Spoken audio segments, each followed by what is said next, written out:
বিশ্বাস করতে কিনা? এই পৃথিবী আমাদের আসল ঠিকানা নয়। আসল ঠিকানা কোনটা? পরকাল। আসল ঠিকানা হলো পরকাল। আর পরকালে মানুষ যখন বিপদে পড়বে, বিপদ থেকে মুক্তি পাওয়ার জন্য, নাজাত পাওয়ার জন্য দুইটা জিনিসের প্রয়োজন। একটা হলো ঈমান, দুইটা হলো নেক আমল। যাদের ঈমান থাকবে, পাশাপাশি নেক আমল থাকবে, সকল প্রকার বিপদ আপদ থেকে হেফাজত করবেন কে?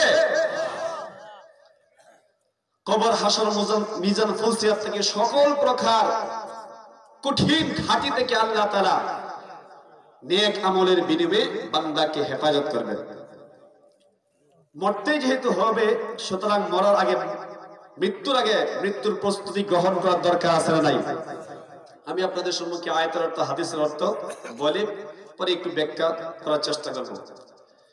রব্বুল আলামিন বলেছেন, কুল ইন্নাল মাউতাল্লাযী তাফিরুনা মিনহু ফাইন্নাহু মুলাকীকুম।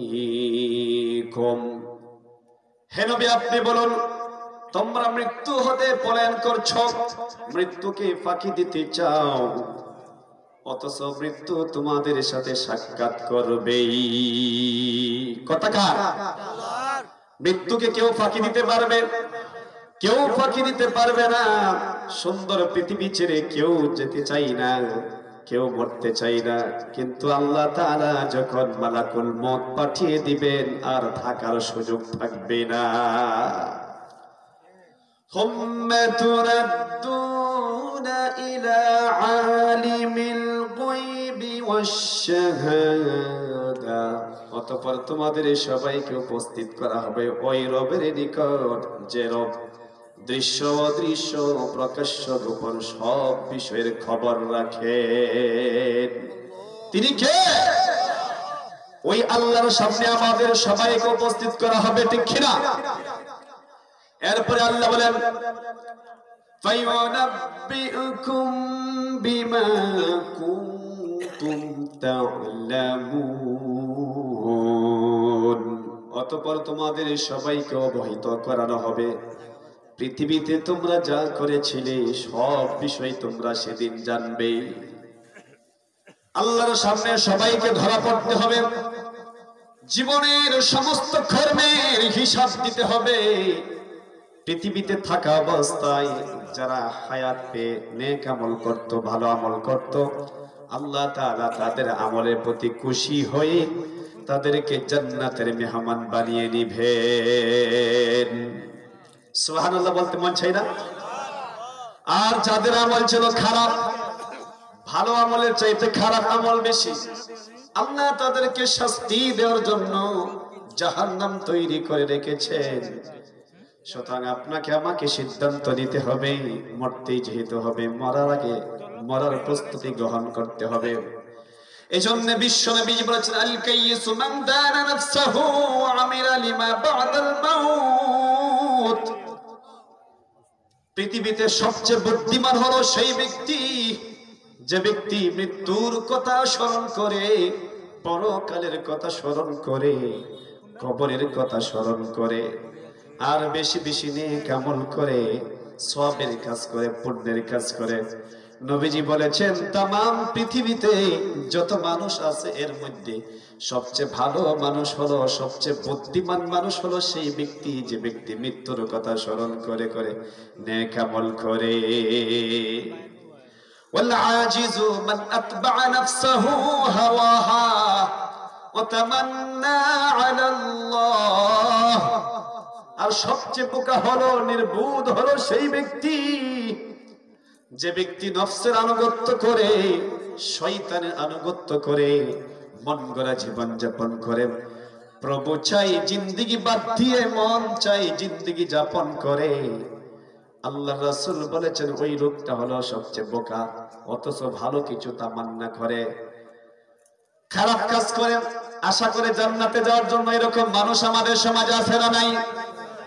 অনেক ছাত্র, খারাপ ছাত্র, পড়ালেখা করে না, কিন্তু পরীক্ষা যখন দেয় মনে মনে ভাবে, আহারে আমি যদি এ প্লাস পাইতাম কত না ভালো হইতো। যারা পড়ালেখা করবে না, মনে মনে ভাববে এ প্লাস পাওয়ার জন্য, তারা কি কখনো এ প্লাস পাবে? তারা কি কখনো ভালো রেজাল্ট করতে পারবে? নবীজি বলেছেন এই পৃথিবীতে আমার উম্মতের মধ্যে যারা নেক আমল করবে না, আমল থেকে বিরত থাকবে, আবার ভালো কিছু প্রত্যাশা করবে, তারা হলো সবচেয়ে বোকা।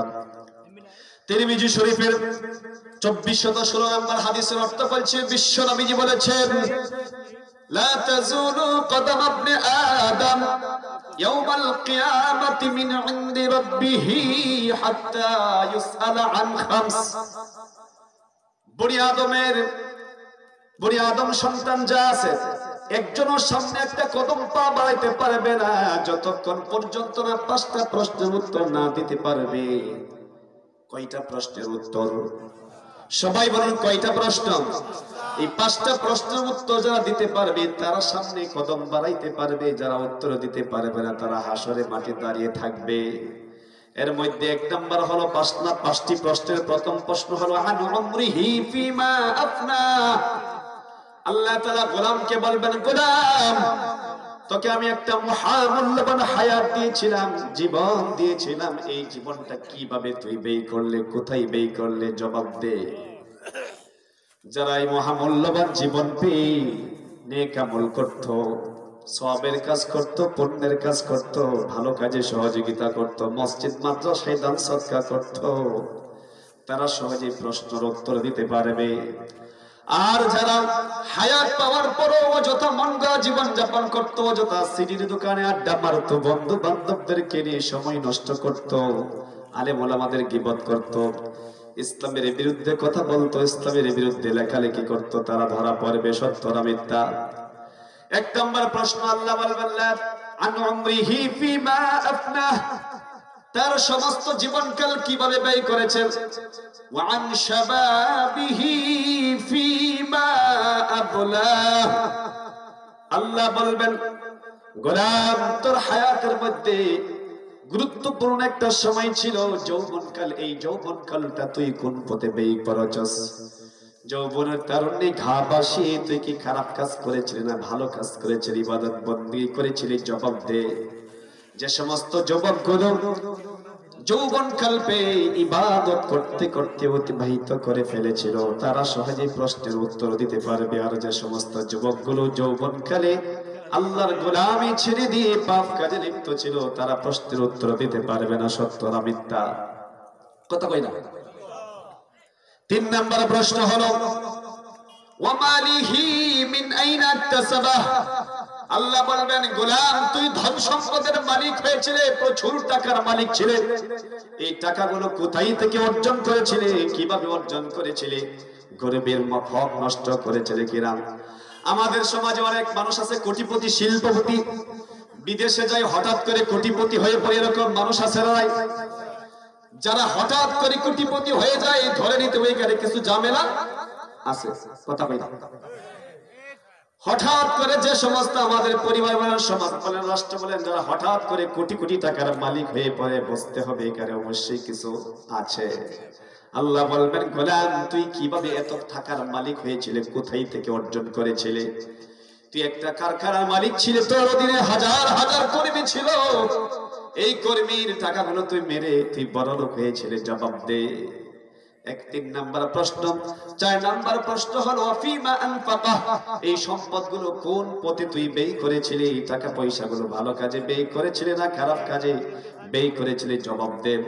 5 নম্বর প্রশ্ন হলো মাযা ফিমা আলিমা মা আলিমা, অর্জিত জ্ঞানের কতটুকু অর্জন করেছিলি, জবাব দে। এই প্রশ্ন সবাইকে করা হবে কিনা? কথা কই না? এই প্রশ্ন কি সবাইকে করা হবে কিনা? আমাদেরকে করা হবে। আলেম বলেন, গায়রে আলেম বলেন, শিক্ষিত বলেন, মূর্খ বলেন, ধনী বলেন, গরিব বলেন, রাজা বলেন, প্রজা বলেন, এই পৃথিবীতে যত মানুষ আছে সবাইকে প্রশ্ন উত্তর দিতেই হবে। কেউ প্রশ্ন উত্তর না দিয়ে সামনে একটা কদম বাড়াইতে পারবে না। আল্লাহ এখানে শুধুমাত্র ইমানদারের কথা বলেন নাই, বরং এই তাম পৃথিবীতে যত মানুষ আছে, যত আদম সন্তান আছে, আদম সন্তানের মধ্যে মুসলমান আছে, আবার মুসলমান যারা ইহুদি খ্রিস্টান বৌদ্ধ তারাও আছে, তাদেরকে এই 5টা প্রশ্নের উত্তর দিতে হবে, ঠিক কিনা? তাহলে আমরা সবাই মৃত্যু জাত, আমরা সবাই কিসের জাত? মরার জাত। আমার বাবা ছিল মারা, দাদা ছিল মারা, জীবিত করেছেন কে? তার মানে আমরা সবাই মরার ঘরের মরা, কয় না, কথা কয় না, মরার ঘরে মরা। আমরা সবাই ছিলাম মৃত। আল্লাহ বলেন কাইফা তাকফুরুনা বিল্লাহি ওয়া কুনতুম আমওয়াতা فأحياكم ثم يميتكم ثم يحييكم ثم إليه يرجعون রব্বুল আলামিন বলেন গোলাম তুই কিভাবে আমার সাথে নাফরমানি করছস, কিভাবে আমার সাথে নাফরমানি করছস, কিভাবে তুই আমার হুকুম গুলো পালন করছস না। প্রতিদিন তোর কর্ণকুহরী আজানের ধ্বনি ঢুকছে, আজানের ধ্বনি শোনার পরে তুই শুনেও শোনাস না। শাস্ত্রের দোকানে বসে চা খাস আর আড্ডা মারস, আড্ডা মারতে মারতে জোহরের সময় চলে গেল, আসরের সময় চলে গেল, মাগরিবের সময় চলে গেল। আজানের ধ্বনি শুনলে এরপরে তুই কেন আমার ডাকে সাড়া দিলে না? এরকম আল্লাহর বান্দা আমাদের জমিনে আছে না নাই? আল্লাহ তাদের ব্যাপারে আফসোস করে বলছেন কাইফা তাকফুরুনা বিল্লাহ, কিভাবে বেঈমানি করছো তোমরা আমার সাথে, আমি আল্লাহর সাথে কেমনে নাফরমানি করছো। তোমরা ছেড়ে মিত, তোমাদের প্রাণ ছিল না, তোমাদের অস্তিত্ব ছিল না, আমি আল্লাহ তাআলা অস্তিত্বহীন থেকে অস্তিত্ব দান করেছি। তোমাদের জ্ঞান ছিল না, আমি আল্লাহ তাআলা তোমাদেরকে একটা মহামূল্যবান আকল দিয়েছি। তোমাদের কথা বলার শক্তি ছিল না, কথা বলার শিক্ষা দিয়েছেন কে? আল্লাহ বলবেন গোলাম তোর পাশেই অনেক মানুষ ছিল যারা প্রতিবন্ধী ছিল, কথা বলতে পারতো না। আমি ইচ্ছা করলে তোকে সেই রকম প্রতিবন্ধী বানিয়ে রাখতে পারতাম। তোকে সুস্থ করে আমি পৃথিবীতে পাঠিয়েছি। তোর চোখের সামনে অনেক মানুষ ছিল এরকম, সব ঠিকঠাক আছে, কিন্তু মাথার মধ্যে একটু সমস্যা থাকার কারণে আমরা যাকে বেকল বলি। আকল নাই, আকল না থাকার কারণে তার কোনো ধাপ নাই, মূল্য নাই। আমি আল্লাহ ইচ্ছা করলে তোকে এইভাবে বেকল বানাইতে পারতাম, বেকল বানাইতে পারতাম। এরপরে তুই কিভাবে আমার সাথে নাফরমানি করেছস? তুই ছিলি মৃত, আমি আল্লাহ তাআলা তোকে জীবন দিয়েছি। তোর চোখের সামনে অনেক মানুষ এইরকম ছিল, বিয়ে শাদী করেছে, হাজার চেষ্টা করেছে, ডাক্তারের কাছে গেল, কবিরাজের কাছে গেল, কত চেষ্টা করলো সন্তান নেওয়ার জন্য, সন্তান পাওয়ার জন্য, কিন্তু কোনোদিনও সন্তান পাই নাই, সন্তানের মুখ দেখতে পারে নাই। আমি আল্লাহ তাআলা তোকে সন্তান দিয়েছি, সম্পদ দিয়েছি, সম্মান দিয়েছি তোকে। আমি আল্লাহ তাআলা এত সম্মান দেওয়ার পর কিভাবে তুই আমাকে বলে গেলে? এই জন্য আল্লাহ বলেছেন কাইফা তাকফুরুনা বিল্লাহি ওয়া কুনতুম আমওয়াতা ফাআহইয়াকুম, তোমরা ছিলে মৃত, আমি আল্লাহ তাআলা তোমাদেরকে জীবন দিয়েছি, অতঃপর এই জীবনটাই আসল জীবন নয়, আবার মৃত্যু দেওয়া হবে। কথা কার? আল্লাহর। আল্লাহ বলেন এই জীবন আসল জীবন নয়, আর একটা জীবন আছে, অল্প সময় দিয়ে পৃথিবীতে পাঠিয়েছি আমল করার জন্য। কথা কার? তার মানে আমরা যারা এখনো জীবিত আছে, আমাদের নেক আমল করার দরকার আছে না নাই? কবরটাকে আলোকিত করতে হলে, কবরটাকে সুখের করতে হলে, শান্তিময় করতে হলে আমল করতেই হবে, নেক আমল করতে হবে। বিশ্বনবীজি বলেছেন যারা ঈমান আনার পরে নেক আমল করবে, কবরটা তার জন্য আলোকিত হয়ে যাবে। ওই ব্যক্তিটাকে, ওই মুমিন বান্দাকে যখন কবরে রাখা হবে, কবর খুশি হয়ে যাবে আর শুভেচ্ছা জানাইতে থাকবে, আহলান সাহলান মারহাবা মারহাবা, হে আল্লাহর প্রিয় বান্দা আসো আসো, আমি তোমার সাথে ভালো ব্যবহার করব। আল্লাহ আমাকে হুকুম দিয়েছেন তোমার সাথে ভালো ব্যবহার করার জন্য। এই মুমিন ব্যক্তিকে যখন কবরে রাখা হবে, কবরটা প্রশস্ত হয়ে যাবে। বিশ্বনবীজি বলেছেন মুমিন বান্দাকে যখন কবরে রাখা হবে, নারী হোক, পুরুষ হোক, যুবক হোক, যুবতী হোক, যারা আল্লাহর বাধ্য ছিল তাদের জন্য কবরটা প্রশস্ত হয়ে যাবে। এত প্রশস্ত হবে, নবীজি বলেছেন তার দৃষ্টি চতুর্দিকে যত দূর যাবে ততদূর পর্যন্ত কবরটাকে প্রশস্ত করে দেওয়া হবে। সুবহানাল্লাহ বলেন। অতঃপর তার কবরটাকে জান্নাতের সাথে যোগাযোগ করে দেওয়া হবে। আর যারা হায়াত পাওয়ার পরেও আমল করে নাই, পশুর মতো জিন্দেগি যাপন করতো, নামাজ পড়তো না, রোজা রাখতো না, হজ আদায় করতো না, ভালো কাজে সহযোগিতা করতো না, খারাপ কাজে লিপ্ত ছিল, তাদের সাথে কবরটা খুবই খারাপ ব্যবহার করবে, কবরটা তার জন্য সংকীর্ণ হয়ে যাবে।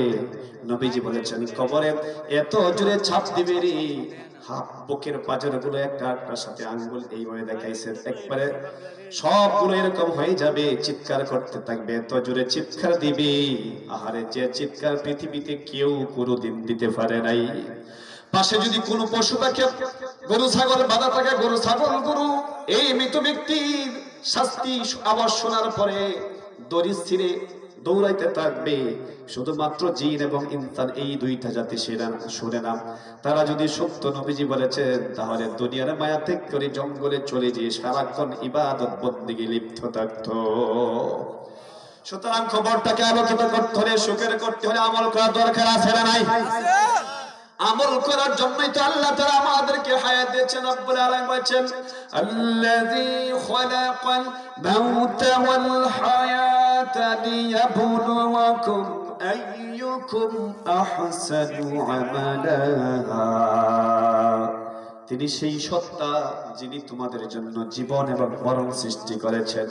আল্লাহ এখানে মৃত্যুর কথা আগে বলেছেন, আল্লাযী খালাকাল মাউত, মৃত্যুর কথা আগে বলেছেন, ওয়াল হায়াত এর পরে হায়াতের কথা পরে বলছেন। হায়াত তোমাদেরকে এই জন্য দিয়েছি যাতে তোমরা তোমাদেরকে পরীক্ষা করতে পারে, লিয়াবলুয়াকুম, তোমাদেরকে পরীক্ষা করব, আইয়ুকুম আহসানু আমালা, আমি জানতে চাই তোমাদের মধ্যে কার আমলটা উত্তম। আমল যদি উত্তম হয়, এটা যদি আল্লাহর জন্য করা হয়, অল্প যদি হয়, নাজাতের ব্যবস্থা করে দিবেন কে? আরো জোরে বলুন কে? আবার আমল যদি বেশি হয় কিন্তু আমল নিয়তে যদি ঘাটতি থাকে, নাজাত পাওয়া যাবে? নাজাত পাওয়া যাবে না। আমল যদি অল্প করেন, এটা যদি আল্লাহর খুশির জন্য করেন, আল্লাহ তাআলা বলেছেন অল্প আমলই নাজাতের জন্য যথেষ্ট হয়ে যাবে। আমরা মৃত্যুকে ফাঁকি দিতে পারবো না, এজন্য রাব্বুল আলামিন বলেছেন সবাইকে মরতে হবে।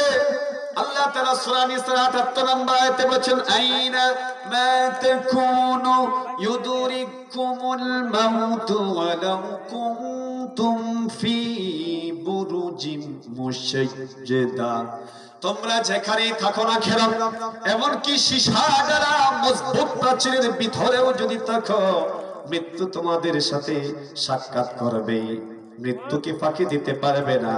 কথা কার? এরপরে রব্বুল আলামিন সূরা আল ইমরান 185 নম্বর আয়াতে বলেছেন, কুল্লু নাফসিন যায়িকাতুল মাউতি ওয়া ইন্নামা তুওয়াফাউনা উজুরাকুম ইয়াওমাল কিয়ামাহ فمن زحزح عن النار وأدخل الجنة فقد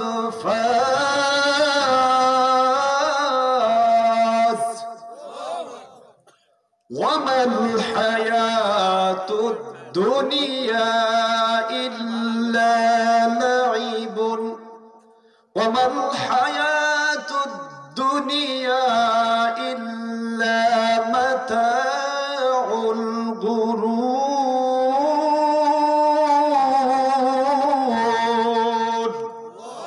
রব্বুল আলামিন বলেছেন সব মানুষকে মৃত্যুর স্বাদ ভোগ করতে হবে, প্রত্যেকটা প্রাণীকে মৃত্যুর স্বাদ ভোগ করতে হবে। মৃত্যুর হাত থেকে কেউ বাঁচতে পারবে না, মৃত্যুই শেষ নয়। এরপরে আল্লাহ বলেছেন কিয়ামতের দিন সবার একটা চূড়ান্ত হিসাব করা হবে, সত্য না মিথ্যা? কিয়ামতের দিন সবার একটা চূড়ান্ত হিসাব করা হবে। এই চূড়ান্ত হিসেবের দিন যাদের আমল নামাটা, যাদের নামটা জাহান্নাম থেকে কেটে দিয়ে জান্নাতীদের তালিকায় লেখা হবে, আল্লাহ বলেছেন ফাকাদ ফাজ, এটাই হবে বিরাট সফলতা। এর চাইতে বিরাট সফলতার কিছুই হতে পারে না। দুনিয়ার ব্যাপারে আল্লাহ বলেছেন আমাল হায়াতুদ দুনিয়া ইল্লা মাতাউল গুরুর। আল্লাহ বলেন দুনিয়ার জীবন তামাশা ব্যতীত, খেলা ব্যতীত আর কিচ্ছু নয়। কথা খার। আরেক জায়গায় আল্লাহ বলেছেন আমাল হায়াতুদ দুনিয়া ইল্লা লাইবু ওয়া লাহুল। আল্লাহ বলেন দুনিয়ার জীবন হলো খেলা এবং তামাশা। কে বলছেন? তামাশা। অর্থাৎ কেউ যদি একটা গুরুত্বপূর্ণ কাজ করে, যে কাজটা করা দরকার সেটা যদি না করে, অযথা সময় নষ্ট করে, অযথা কথা বলে, তখন অনেক সময় যারা দায়িত্বশীল যারা বলে তখন তারা বলে আসল কাজ বাদ দিয়ে বাজে বাজে সময় নষ্ট করছো, তামাশা করার জায়গা পাও না, চলে যাও এখান থেকে। ধমক মারে সত্য না মিথ্যা? তার মানে খেলা এবং তামাশা এটার কোনো মূল্য নাই। কথা কই দাও, খেলা এবং তামাশার কোনো মূল্য আছে? আল্লাহ তাআলা বলেছেন ওয়ামাল হায়াতুদ দুনিয়া ইল্লা মাতাউল গুরুর। দুনিয়ার জীবন খেলা ব্যতীত আর কিচ্ছু নয়। ওয়ামাল হায়াতুদ দুনিয়া, আল্লাহ বলেছেন ইল্লা লাহুন ওয়া লাদ্দুল আখিরাহ তু খায়রুল লিল্লাযিনা ইয়াত্তাকুন। আল্লাহ বলেন দুনিয়ার জীবন খেলা এবং তামাশা ব্যতীত আর কিচ্ছু নয়। আখিরাতের জিন্দেগিটা ভালো কাদের জন্য? যাদের দিলে আল্লাহর ভয় আছে। মরতে হবে, মরার পরে আল্লাহর কাছে ধরা পড়তে হবে, এই ভয় যাদের অন্তরে আছে তাদের জন্য আখিরাতটা কি ভালো। কে বলছেন? আল্লাহ বলছেন তাদের জন্য আখিরাতটাই ভালো। এরপরে আল্লাহ ধমক দিয়েছেন, প্রশ্ন করেছেন আফালা তাকিলুন, তবে কি তোমরা বুঝো না? আমি আল্লাহ বলার পরেও তোমরা কেন দুনিয়ার প্রেমে পড়ে আছো? দুনিয়াতে টাকা পয়সা উপার্জনের জন্য মাথার ঘাম পায়ে জমাও, একটু সুখে শান্তিতে থাকার জন্য কত কষ্ট করো। নামাজ ছেড়ে দাও, মসজিদ ছেড়ে দাও, আলেম ওলামা ছেড়ে দাও, মাদ্রাসা ছেড়ে দাও, একটা মাত্র আশাই সুখ শান্তিতে থাকার জন্য। দুনিয়াতে আল্লাহ বলেন দুনিয়াতে প্রকৃত সুখ পাইবা না, প্রকৃত শান্তি পাইবা না। প্রকৃত সুখ প্রকৃত শান্তি তো তোমার জন্য পরকালে অপেক্ষা করেছে। সুতরাং যারা জ্ঞানী এই জন্য তারা দুনিয়ার প্রতি এত বেশি মায়া মহব্বত করে না, বরং পরকালের কথা স্মরণ করে করে শুধুমাত্র সংসারের মৌলিক চাহিদাগুলো পূরণ করার জন্য কাজ করে থাকেন। এরপরে বেশি বেশি নিয়ে কেমন করে। নবীজি বলেছেন ওই লোকটা হলো সবচেয়ে বুদ্ধিমান। সুতরাং আমাদেরকে যেহেতু মরতে হবে, মরার পরে আমাদের সাথে কিচ্ছু যাবে না, থাকা যাবে না, ছেলে যাবে না, মেয়ে যাবে না, বিবি যাবে না, ভাই যাবে না, আত্মীয় স্বজন পিতা মাতা কেউ যাবে না, যাবে ঈমান আর আমল। সুতরাং কবরটা আলোকিত করতে হলে আমল করার দরকার আছে না নাই? আমাদের আমলে অনেক ঘাটতি আছে না নাই? হাজারো ঘাটতি আছে। কার আমলে কি ঘাটতি আমরা সবাই জানি। আপনাদের সবাইকে অনুরোধ করছি, আমার মধ্যে আপনার মধ্যে যে ঘাটতি গুলো আছে এগুলো খুঁজে খুঁজে বের করব, আবার আমলগুলো পূরণ করার জন্য আমরা চেষ্টা করব। যদি চেষ্টা করি ক্ষমা করে দিবেন কে? আর যদি চেষ্টা না করি, এইভাবে যদি মালাকুল মউত চলে আসে তাহলে কি আর বাঁচতে পারবো? বাঁচতে পারবো না। আল্লাহ তাআলা আমাদেরকে পৃথিবীতে পাঠিয়েছেন নেক আমল করার জন্য, আবার পাশাপাশি বিবির মহব্বত, ছেলের মহব্বত, ধন সম্পদের মহব্বত, সোনা রূপার মহব্বত, পশু পাখির মহব্বত ঢেলে দিয়েছেন। আল্লাহ জানতে চান, আল্লাহ পরীক্ষা করতে চান আমি আল্লাহর হুকুমকে বেশি মহব্বত করে না বিবিকে বেশি মহব্বত করে। আমি আল্লাহর হুকুমকে বেশি প্রাধান্য দেই না টাকা পয়সাকে প্রাধান্য দেই। এই জন্য আল্লাহ তাআলা আমাদের অন্তরে কিছু ভালোবাসা ঢেলে দিয়েছেন। আল্লাহ বলেন সূরা আলে ইমরানের 13 নম্বর আয়াত, যুয়্যিনা লিন-নাসি হুব্বুশ শাহাওয়াতি মিনান নিসাই ওয়াল বানিনা ওয়াল কানাতিরিল মুকানতারাতি মিনাজ যাহাবি ওয়াল ফিদ্দা ওয়াল খায়লিল মুসাওয়ামাতি ওয়াল আন'আমি ওয়াল হারস যালিকা মাতাউল হায়াতিদ দুনিয়া ওয়াল্লাহু ইনদাহু হুসনুল মাআব।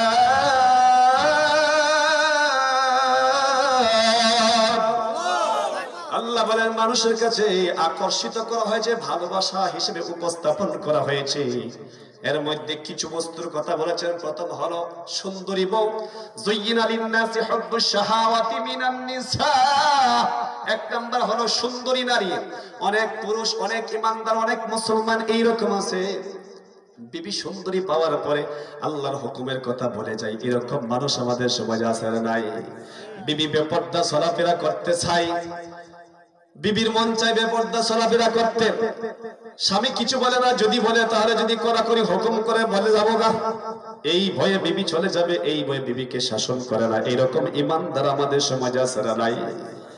আল্লাহ বলেন গোলাম তুই ফেল করে ফেললে, তুই ফেল করে ফেললে, আমার হুকুমটাকে বাদ দিয়ে তোর বিবির মনটা জয় করার জন্য তুই ব্যর্থ হয়ে গেলি। আল্লাহ বলেন প্রথম হলো বিবি, এরপর হলো সন্তান সন্ততি। সন্তান সন্ততি পাওয়ার পরে অনেক সময় অনেক মানুষ, অনেক ইমানদার, অনেক নামাজি নামাজ কাজা করে ফেলে, সত্য না মিথ্যা?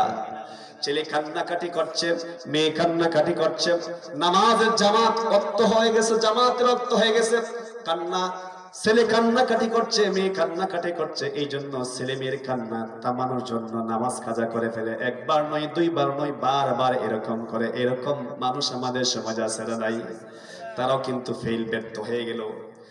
এরপরে আল্লাহ বলছেন মিনান নিসাই ওয়াল বানিনা ওয়াল কানাতিরিল মুকান্তারাতি মিনাজ যাহাবি ওয়াল ফিদ্দাহ। স্বর্ণ রূপার স্তূপ, অনেক স্বর্ণের মালিক, রূপার মালিক, মনে মনে ভাবে আমি এত স্বর্ণের মালিক, এত রূপার মালিক, আহারে আমার সাথে কেউ পারবে না। কোটি কোটি টাকার মালিক, হিসাব করে কিন্তু যাকাত দেয় না। এরকম মানুষ আমাদের সমাজে আছে না নাই? এরপরে পশু পাখির কথা বলছেন, ওয়াল আনআমি, পশু, বিশেষ করে আরবে ছিল উট, 100, 150, 300, 400 উট ছিল। 100, 250টা উট যদি থাকতো, তখন ওই সময় আরবদের মধ্যে তাকে শ্রেষ্ঠ ধনী হিসেবে গণ্য করত। এখন তো আমাদের দেশে এই মনে করেন চতুষ্পদ জন্তু তেমন কেউ ফালে না, তবে এখন ধরা যেতে পারে বড় বড় দামি গাড়ি, কোটি টাকা দাম, প্রাইভেট কার আছে না নাই? মনে মনে ভাবে আহারে আমি যে দামি গাড়ি কিনছি, আমার চাইতে আর কেউ এই দামি গাড়ি কিনতে পারে নাই, প্রতিযোগিতা করে, আছে না নাই? ওয়াল হারস, কৃষিক্ষেত্র 100 কাঠা 200 কাঠা জমির মালিক, আছে না নাই? মানুষ যদি আসে, আত্মীয় স্বজন যদি আসে, এমনি যা দেখছেন সব আমার, এই যে বিশাল দাগ দেখছেন সব আমার বাবার, এমেদার কেউ নাই, আঙ্গুল দিয়ে দেখে আর গর্ব করে অহংকার করে, এরকম মানুষ আমাদের সমাজে আছে না নাই? কত অহংকার করে। আল্লাহ বলেন তুই জমিনে গেলে, এই জমিন তো আমি আল্লাহ তোকে দিয়েছি, জমিন দেখাই, আজান পড়লো নামাজ পড়ে না, আল্লাহ বলেন এগুলো আমি তোকে তোর দিলের ভিতরে একটু পরীক্ষা করার জন্য এগুলো ভালোবাসা ঢেলে দিয়েছি, কিন্তু তুই যদি আমার হুকুমকে ভুলে যাস তাহলে তুই বুঝতে, তাহলে তুই জাহান্নামী হয়ে যাবে। এই জন্য সাবধান সাবধান, বিবি বাচ্চা ধন সম্পদ যেন আল্লাহর জিকির হতে আপনাকে গাফিল না করতে হবে, না পারে, এভাবে সতর্ক থাকতে হবে। কথাকার রব্বুল আলামিন সূরা মুনাফিকুনের 8 নম্বর আয়াতে আল্লাহ বলেছেন, ইয়া আইয়ুহাল্লাযীনা আমানু লা তুলহিকুম আমওয়ালুকুম ওয়া আওলাদুকুম আন যিকিরিল্লাহ ومن يفعل ذلك فأولئك هم الخاسرون। আল্লাহ বলেন হে বান্দাগণ, ধন সম্পদ এবং ছেলে মেয়ে তোমাদেরকে যাতে আল্লাহর জিকির হতে গাফিল না করে। কথাকার যারা ধন সম্পদ পেয়ে কোটি কোটি টাকার মালিক, খুবই ব্যস্ত, আজান পড়ছে, নামাজে যায় না, নামাজের কথা বললে হিসাব মিলাইতে পারছে না, 10টা 12টা 20টা গাড়ি সেল করছি, হিসাব মিলাইতে হবে, হিসাব মিলাইতে মিলাইতে আসরের রক্ত চলে গেল, মাগরিবের রক্ত চলে গেল, সম্পদের হিসাব করে, ব্যবসার হিসাব করে। এরকম ব্যবসায়ী আমাদের সমাজে আছে না নাই? আল্লাহ বলেন সাবধান সাবধান গোলাম, এই সম্পদ, এই ব্যবসা তোকে যেন আমার জিকির হতে গাফিল না করে। কথাকার আল্লাহ বলেন ধন সম্পদ এবং সন্তান সন্ততি যেন আমার জিকির হতে তোমাকে গাফিল না করে। যারা গাফিল হয়ে যাবে তাদের ব্যাপারে আল্লাহ বলেছেন উলাইকা হুমুল খাসিরুন, তারাই হবে ক্ষতিগ্রস্ত। সুতরাং সব সময় সবচেয়ে বেশি গুরুত্ব দিতে হবে আল্লাহর হুকুমকে। সত্য কিনা? যদি সব সময় আল্লাহর হুকুমকে গুরুত্ব দিতে পারি, সম্মান মর্যাদা বাড়িয়ে দিবেন কে? কবরটাকে আলোকিত করে দিবেন কে? জান্নাতের, আমাদেরকে জান্নাতের মেহমান হিসেবে কবুল করে দিবেন কে? ফুলসিরাতকে বিজলির মতো পার করে দিবেন কে? হাসরের মাঠটা আমাদের জন্য সহজ করে দিবেন কে? আল্লাহ। যেহেতু আমরা মরতেই হবে, মরার জাত, মৃত্যুকে ফাঁকি দেওয়া সম্ভব নয়, সুতরাং আসল মৃত্যুর কথা স্মরণ করে করে বেশি বেশি নেক আমল করি। এজন্য রব্বুল আলামিন বলেছেন তোমরা যখন মারা যাবে, মারা যাওয়াই শেষ নয়, আবার তোমাদেরকে জীবিত করা হবে, আমার সামনে সবাইকে ধরা পড়তে হবে, হিসেব দিতে হবে। আমরা আল্লাহ তাআলা অসংখ্য অগণিত নিয়ামত ভোগ করছি, সত্য না মিথ্যা? চন্দ্র সূর্য গ্রহণ করত, পাহাড় পর্বত নদী নালা খাল বিল যা কিছু আছে সব আমাদের জন্য আল্লাহ সৃষ্টি করেছেন।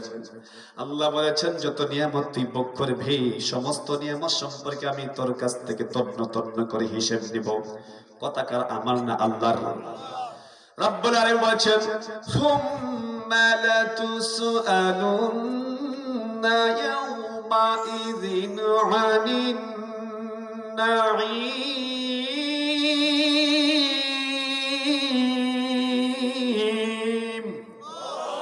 আল্লাহ বলেন গোলাম তুই পৃথিবীতে থাকা অবস্থায় আমার পক্ষ থেকে যত নিয়ামত ভোগ করেছিলি সমস্ত নিয়ামত সম্পর্কে আমি তোর কাছ থেকে জিজ্ঞাসা করব। এই জন্য নবীজি বলেছেন 5টা প্রশ্নের উত্তর না দিয়ে বনি আদম সন্তান সামনে একটা কদম বাড়াইতে পারবে না। নবীজি বলেছেন আমলে জিন্দেগি যাপন করার জন্য। এজন্য নবীজি বলেছেন 5টা বিষয় আসার আগে 5টা বিষয়কে খুবই গুরুত্ব দিবেন, গনিমত হিসেবে নিয়ে নিবেন। নবীজি বলেছেন ইগতানিম খামসান ক্বাবলা খামসিন, শাবাবাকা ক্বাবলা হারামিক, ওয়া সিহহাতাকা ক্বাবলা সাকামিক, ওয়া গিনাকা ক্বাবলা ফাকরিক, ওয়া ফারাগাকা ক্বাবলা শুগলিক, ওয়া হায়াতাকা ক্বাবলা মাউতিক।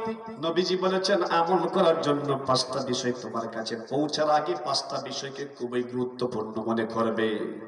এর মধ্যে 1 নম্বর বলেছেন শাবাবাকা ক্বাবলা হারামিক, বার্ধক্য আসার পূর্বে যৌবনকালটাকে খুবই মূল্যায়ন করবে। তোমার যৌবনকাল চিরদিন থাকবে না। আমি আল্লাহ তাআলা, নবীজি বলেছেন আল্লাহ তাআলা তোমাকে অল্প হায়াত দিয়ে পৃথিবীতে প্রেরণ করেছেন। হায়াতের মধ্যে সবচেয়ে দামি সময় হলো যৌবনকাল। সত্য না মিথ্যা? কথা কই না? হায়াতের মধ্যে সবচেয়ে দামি কাল হলো যৌবনকাল। যৌবনকালে কোনো বাধা মানে না। যৌবনকাল এমন একটা কাল অনুকূল প্রতিকূল কিচ্ছু বোঝে না, যেটা সিদ্ধান্ত নেয় সেটাই করে। সত্য না মিথ্যা? যদি বলে এই কাজটা করা যাবে না, যুবকরা বলে আমরা করেই ছাড়বো, আছে না নাই? যদি বলে ওইখানে ভাগের ভয় আছে, সিংহের ভয় আছে, তখন বলে আমরা কিচ্ছু ভয় মানি না, আমরা এটা সিদ্ধান্ত নিয়েছি করবই। যৌবনকাল খুবই দামি কাল।